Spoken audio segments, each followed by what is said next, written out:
Now we are going to see the linear differentiation of the type. कोणता type आहे हा बघा, हा dy by dx plus py is equal to q. हे जे differential, ह्या टाईपचं जे काही डिफरन्शियल इक्वेशन आहे त्याचं सोल्युशन कसं असणार आहे. ठीक आहे, बघा समजा मी इथं लिहितोय 1 type of differential equation dy by dx py is equal to q. Here p and q are functions of x. म्हणजे p आणि q च्या मध्ये कोण आहे, x आहे. त्या दोघांच्या मध्ये कोण आहे, functions of x.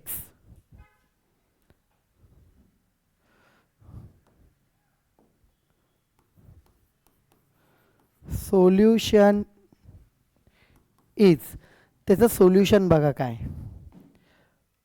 y e raised to integration of p dx.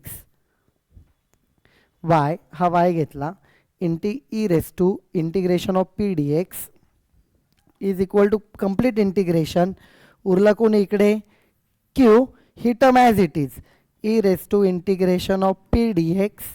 याला ब्रॅकेटमध्ये लिहितो, म्हणजे ह्या टर्मने या क्यूला मल्टिप्लाय केलं आहे आणि याचं with respect to dx integration काढलं आहे, प्लस सी. हे त्याचं काय झालं आहे, सोल्युशन आहे. त्याचं काय आहे, हे सोल्युशन आहे, लक्षात घ्या. आणि त्यामध्येच आपण अजून एक बघू, also of type dy by dx च्या ऐवजी dx बाय dy, py च्या ऐवजी px is equal to q.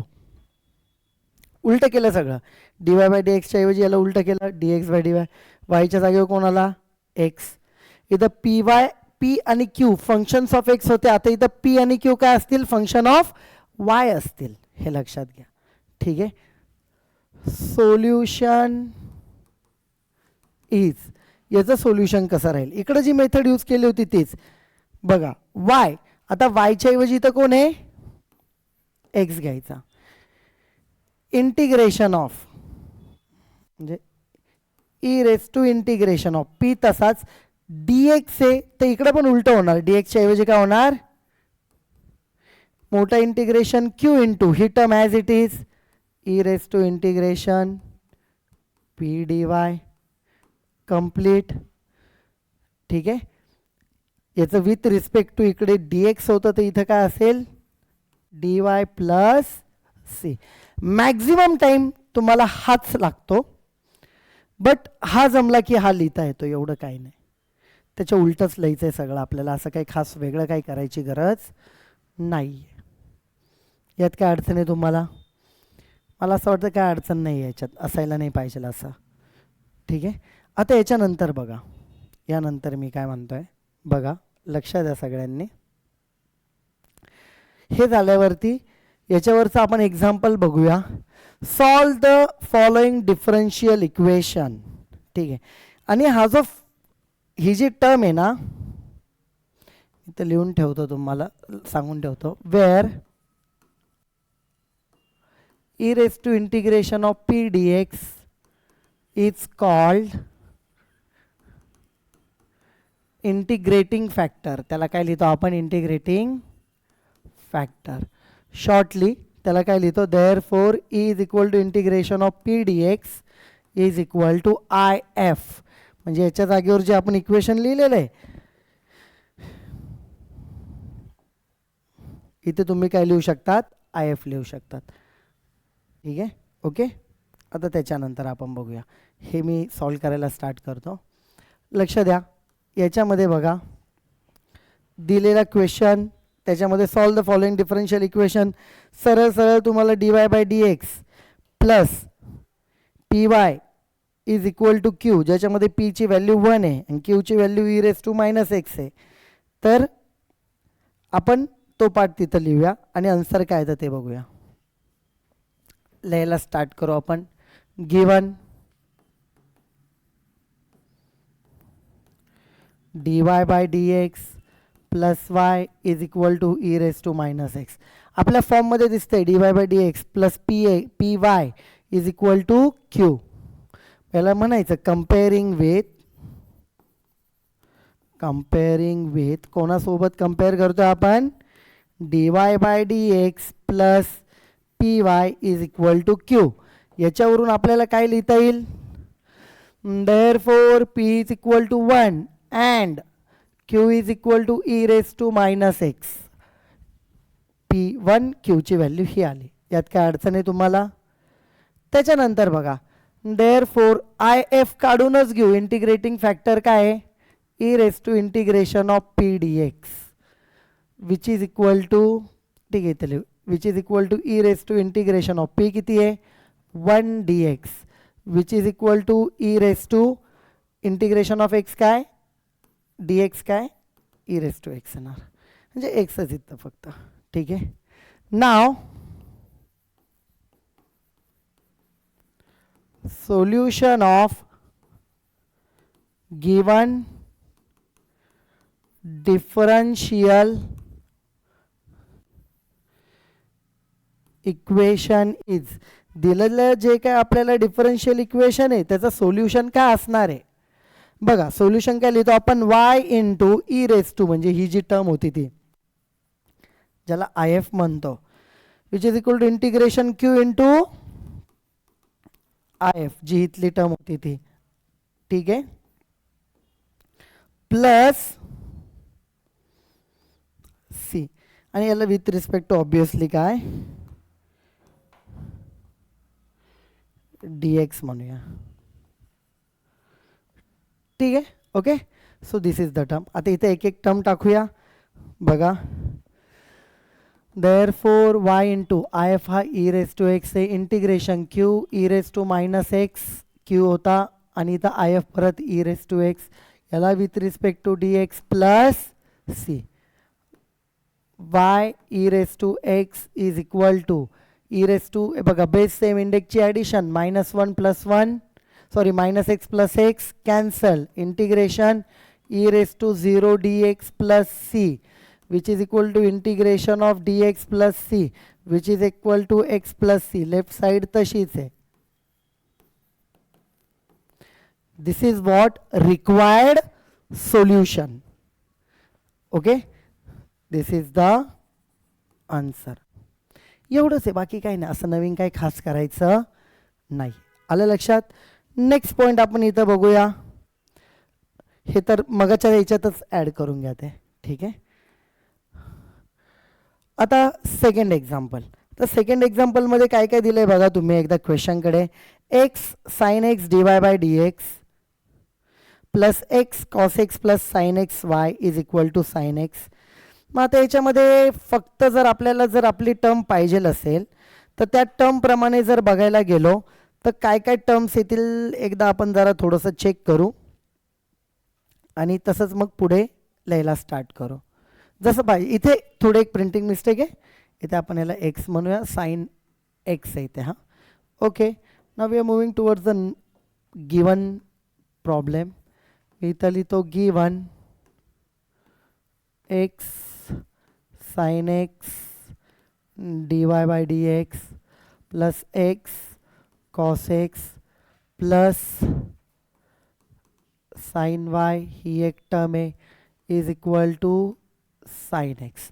मी तर काय करतो, dividing by x sine x. ह्या टर्मनेच का डिवाइड केलं. सर 2ने डिवाइड करता येतं, 5ने डिवाइड करता येतं, x² डिवाइड करता येतं, फक्त साईनने करता आलं असतं, फक्त कॉसने करता आलं. एक्स साइन एक्सनेच का केलं डिवाइड. तर एक्स साइन एक्सनेच का केलं, कारण आपला जो स्टँडर्ड फॉर्मॅट आहे तो फॉर्मॅट कसा आहे, dy bye D x plus p y is equal to q. dy bye D x पाहिजे इकडे. इथे फक्त जर आपल्याला dy बाय डी एक्स एवढीच टर्म पाहिजे तर ही टर्म काय झाली पाहिजे, कॅन्सल झाली पाहिजे. एक्स साइन एक्स म्हणजे फक्त dy बाय डी एक्सच पाहिजे असेल तर एक्स साइन एक्स कॅन्सल होण्यासाठी त्यांनी थ्रू आउट द इक्वेशन काय करतो आपण, डिवाइड करतोय. मग बघा काय भेटेल तुम्हाला. देअरफॉर ह्या टर्मने याला डिवाइड केलं कॅन्सल, इथं उरणार फक्त dy बाय ह्या टर्मने याला डिवाइड केलं तर पहिल्या याला जर गेल्यावरती काय होईल बघा, याला डिवाइड केल्यावरती बघा, चला लिहू वाटलंच तर x cos x upon x sine x plus sign wise दिलाय का त्यांनी, बघा बरं क्वेश्चनमध्ये व्यवस्थित. हां, इथे पण प्रिंटिंग मिस्टेक आहे बुकमध्ये. इकडे इथे म्हणजे हा साइन एक्स आहे, इथे वाय लक्षात घ्या. ठीक आहे, तेच म्हटलं थोडीशी ऑड मला टर्म वाटत होती म्हणून म्हटलं एकदा चेक करून घेऊया. Sine x upon x sine x into y is equal to sine x upon x sine x. हे थ्रू आउट एक्स साइन एक्सने याला डिवाइड केला, cancel divide by D x direct लिहिला. त्यांनी ह्या टर्मला डिवाइड केले, पूर्ण टर्म इंटू करून म्हणजे पूर्ण ती आतमध्ये जाईल याला आणि याला डिवाइड होणार. बघा बाहेर वाय तसाच ठेवला आणि एल एच एसला केलं का आर एच एसलाही करावंच लागेल तुम्हाला. मग इथं काय टर्म उरते बघा, नीट लक्ष द्या. Sine x will get cancel, sine x will get cancel, x will get cancel, इकडचं तर कॅन्सल करूनच लिहिलं आपण. मग आता बघा टर्म काय उरते तिकडे लक्ष देऊ आपण.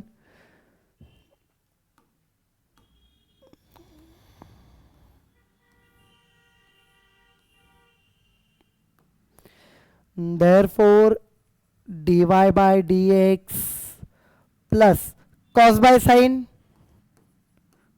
cot of x बरोबर आहे, प्लस 1 by x इथे कोण y is equal to 1 by x. यात काय अडचण आहे, काय वाटतं याच्यात तुम्हाला? डन. डिवाइड जे डिवाइड करून कॉस बाय साइन कॉट लिहिला. आता हे बघा dy by dx plus p y plus q. ठीक आहे, मग आपण लिहूया कंपेअरिंग विथ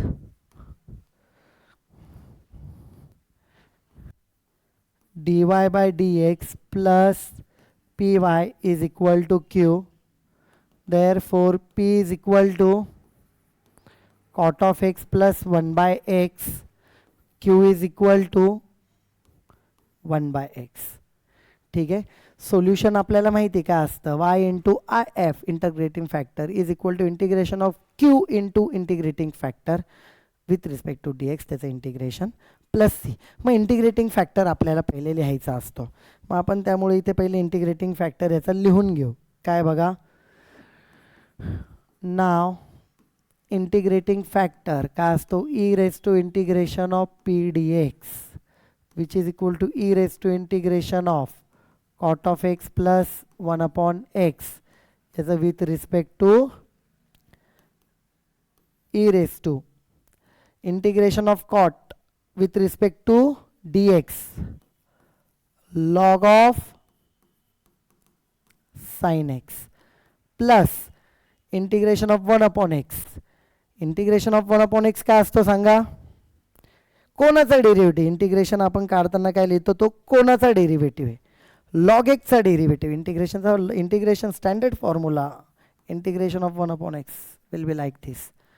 याला आपण लिहूया e raise to log of x sine x. Am I right, log of a plus log of b, log of a into b. मग याच्यामध्ये काय होणार आहे बघा,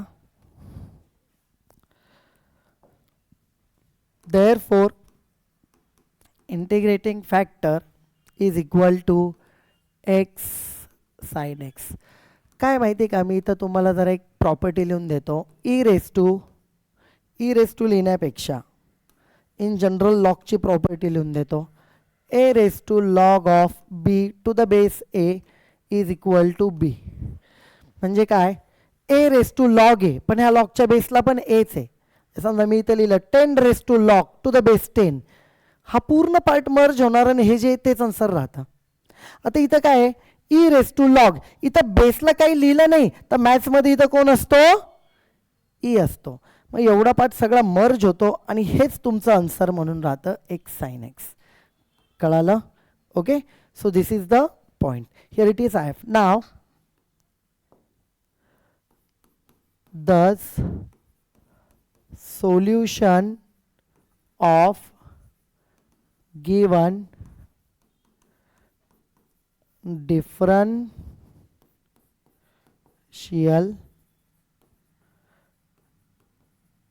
इक्वेशन इज. काय सोल्युशन आहे बघा, यामध्ये आपण सोल्युशन बघूयाचं काय exactly. Y I F integration Q into I F with respect to d x plus c. याच्यात व्हॅल्यू टाकायची आता एक एक बघूया. Y into integrating factor x sine x integration q. क्यूची व्हॅल्यू काय होती आपली मगाशी आलेली बघा, क्यू 1/x आहे. ठीक आहे, 1/x into integrating factor x sine x with respect to d x याचं इंटिग्रेशन प्लस देअरफॉर याला लिहून टाकू direct x y sine x. इथं एक्स एक्स काय झाले कॅन्सल, उरलं integration of sine. Integration of sine काय minus cos of x plus c. नीट लिहायला x y sine x plus cos x is equal to c is the required general solution. आलं लक्षात, हे त्याचं जनरल सोल्युशन आहे किंवा आन्सर आहे असं म्हणू शकतो. सो सोल्युशनचं तर हे बघा, ही इथून पुढे तर एवढं अवघड नाही. तुम्हाला आय एफ काढायचा आहे, आय एफ काढला काय यात टाकून द्यायचं, दॅट्स इट. ठीक आहे, याच्यानंतर जो थर्ड आहे सॉल्ड एक्झाम्पलमधला, ठीक आहे, तो तुम्ही ॲज अ होमवर्क म्हणून घ्या, सॉल्व होण्यासारखा ट्राय करा तो. त्यानंतर क्वेश्चन 1 मधला थर्ड येतो. हा क्वेश्चन 2 बघू आपण. क्वेश्चन 1 मधले 2 बघितलेत आपण. क्वेश्चन 2 बघायचा. The slope of the tangent to the curve at any point is equal to y plus 2x. Find the equation of the curve passing through the origin. तर पहिली गोष्ट काय असतं माहिती का, y is a function consider करू आपण. The slope of the tangent to the curve at any point is y plus 2x. Equation of curve passing through the origin. बघूया काय येतं आता याच्यामध्ये. एक एक टर्म आपण फाइंड आउट करू आणि म्हणजे मॅक्झिमम मार्क येईल हे क्वेश्चन ह्या टाईपचा आला तर. सगळ्यात पहिले काय माहिती का, लक्षात द्या, ॲज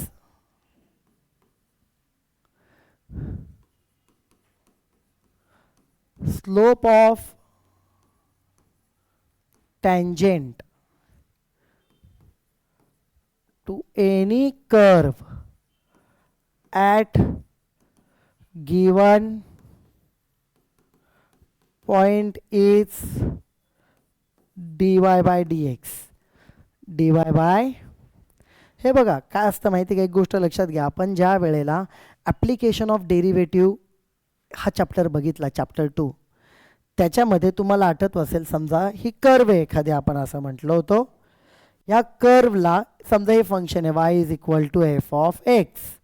याला एखादी आपण समजा टँजेंट ड्रॉ केली. Tangent at a given point is nothing but that tangent d y by D x, त्याचा स्लोप असते. त्या टँजेंटचा काय असतो हा slope. At that point P is equal to समजा x1 y1, मग तिथं काढायचं ॲट x1 y1.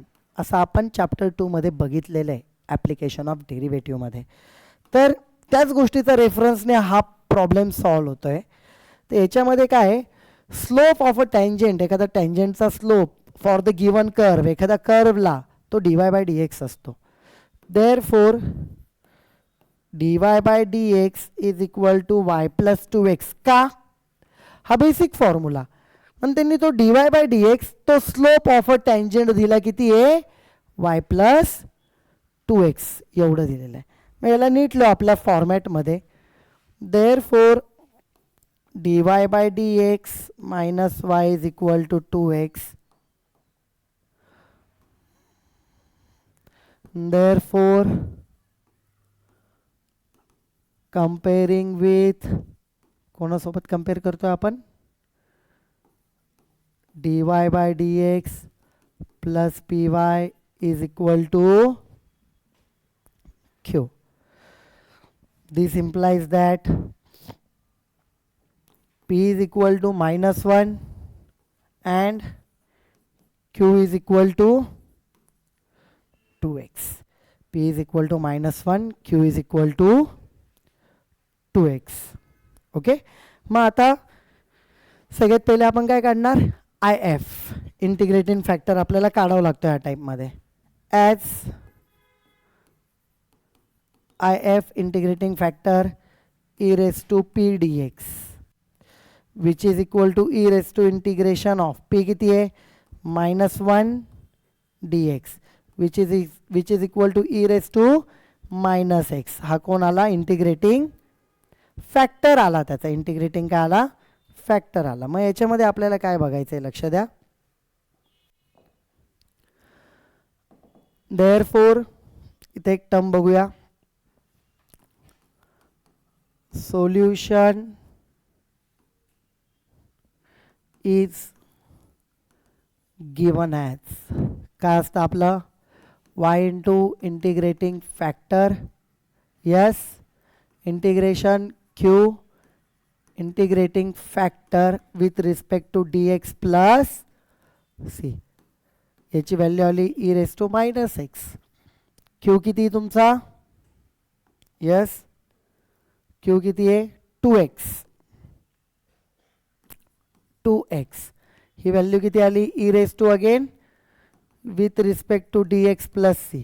यांना नीट लिहू आपण, y e raise to -x, 2 common काढू, x e raise to -x dx plus c. आता मी इथं काय म्हणतो, याला इक्वेशन 1 मानतो आणि पुढचा जो पार्ट आहे, हे बघा इंटिग्रेशन आलं का सॉल्व होत आहे ना, पण ते इंटिग्रेशन ॲज इट इज नाही, ते इंटिग्रेशन बघा फंक्शन इंटू फंक्शन आहे. इंटिग्रेशन कोणतं आठवतंय तुम्हाला, इंटिग्रेशन u इंटू v. कसं करायचं integration u into v, u integration of v dx minus मोठे इंटिग्रेशन, जी बाहेर टर्म काढली त्याचा डेरिव्हेटिव्ह, हे इंटिग्रेशन v dx तसाच इथला मल्टिप्लाय करून with respect to dx plus c. आता इथे आणि हे पण याच्यामध्ये पण लिहिताना कसं लिहितो आपण, हे लिएट रूलने लिहितो. कशाने, पहिले लॉगॅरिथमिक, आता एक्सपोनेन्शियल सगळ्यात शेवटी, मग तो लास्टलाच येईल याच्यातला, त्यामुळे काय अडचण नाही.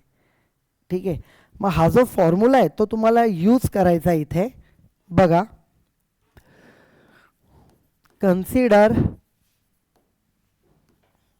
I1 is equal to integration of x e raised to -x dx, x e raised to -x dx by LIATE rule तो तसाच आहे, which is equal to x पहिले बाहेर, पहिली टर्म u बाहेर, दुसऱ्याचं integration with respect to dx minus मोठं integration जो बाहेर काढला आहे त्याचा डेरिव्हेटिव्ह म्हणजे एक्सचाच derivative into integration e raise to -x dx, ही टर्म ॲज इट इज, ह्या दोघांचं मल्टिप्लिकेशन करून त्याचं integration with respect to dx, याला मी c1 म्हणतो. काय म्हणतो, त्याचं जे काय येईल ते constant.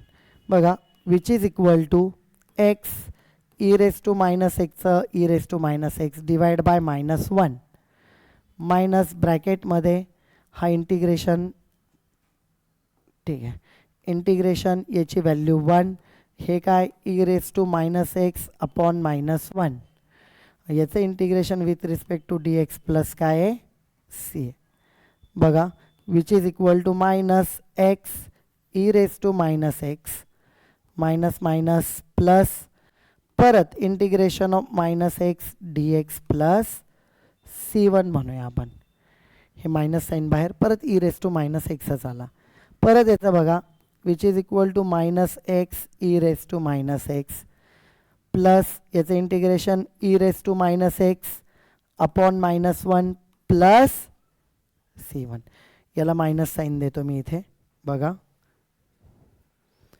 Therefore I1 is equal to -x e raise to -x minus e raise to x plus c1. ठीक आहे, मग आता याला आपण काय करायचं, तो I1 निघाला इंटिग्रेशनचा, तो फक्त त्याच्यामध्ये काय करून द्यायचा आपल्याला, पुटअप करायचा. पण त्यांनी हे करत असताना आपल्याला एक स्पेशली तिथं एक गोष्ट सांगितलेली आहे की एक टर्म आपल्याला सांगितलेली म्हणजे स्पेशली की curve pass through the origin होत असताना इक्वेशन काय राहणार आहे ओरिजिनमधून जाताना. ओरिजिन काय असणार आहे 0,0 म्हणजे एक्सची व्हॅल्यू 0 वायची व्हॅल्यू 0 ते असताना. ठीक आहे, हे पहिले टाकून देऊ आपण. ठीक आहे, देअरफॉर इक्वेशन 1 काय होईल बघा. आतापर्यंत काय काय केलं ह्या एक्झाम्पलला परत एकदा सांगून देतो, थोडं मोठं आहे म्हणून. By definition slope of the tangent is given by dy by dx, पण तो dy बाय dx म्हणजे इथं y प्लस 2x दिलाय. y इकडे आणला, याला कम्पेअर केला आपल्या याच्यासोबत p आणि q हा आला.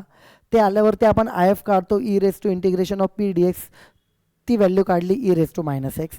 नेहमीप्रमाणे फॉर्म्युला अप्लाय केला आपला, त्याच्यामध्ये IFची व्हॅल्यू टाकली. इकडचं तर तसंच राहिलं, पण इथं दिसलं फंक्शन इंटू फंक्शन. मग ते इथं सॉल्व करण्यापेक्षा त्याला पहिले वेगळं सॉल्व करतोय. यू इंटू व्ही रूलप्रमाणे यू बाहेर integration of v d x which is equal to complete integration d u by D x into integration of v d x with respect to d x परत एकदा plus c. त्याच्यामध्ये u आणि v हा आहे तो टाकला आपण. ठीक आहे, ते टाकल्यावरती याला सॉर्ट आउट करत करत करत करत जर तुम्ही बघितला we are getting this formula. आता इक्वेशन 1 काय आला त्याचं सोल्युशन लेफ्ट साईड तर ही आहे. 2 बाहेर होता, इंटिग्रेशन आपण काढले. इंटिग्रेशन काय आलंय minus x e raise to minus x plus C1 होता, तो C आणि C मिळून हा C एक करून टाकू आपण डिरेक्टली. ठीक आहे, ही व्हॅल्यू आली. त्याच्यातून तुम्ही e raise to minus x common काढू शकतात आणि ती टर्म काढून आपण त्याला डिवाइड पण करू शकतो. ठीक आहे, थ्रू आउट द इक्वेशन. मग याच्यामध्ये काय होईल बघा, e raise to minus x to e raise to minus x आतमध्ये minus x minus 1 plus c. ह्या टर्मने समजा इथे इथे कॅन्सल होईल, पण सीचं काय मग e raise to minus x dividing by e raise to minus x. Basically तुम्हाला काय भेटणार आहे बघा,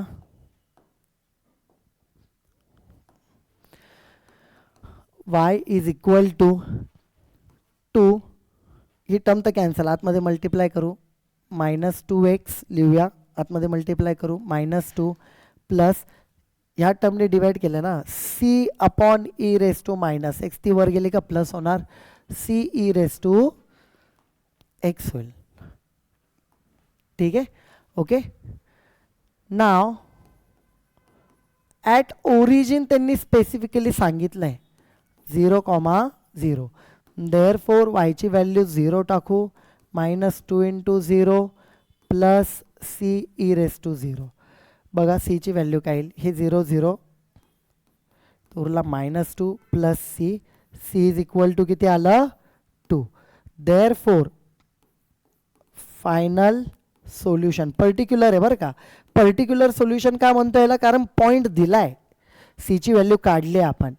final solution y is equal to बघा मायनस 2x मायनस 2 सी किती आला आहे 2 ई रेस टू एक्स. यातून तुम्ही 2 कॉमन पण काढू शकतात, बट राहू द्या काय अडचण नाही एवढं. दिस इज द आन्सर.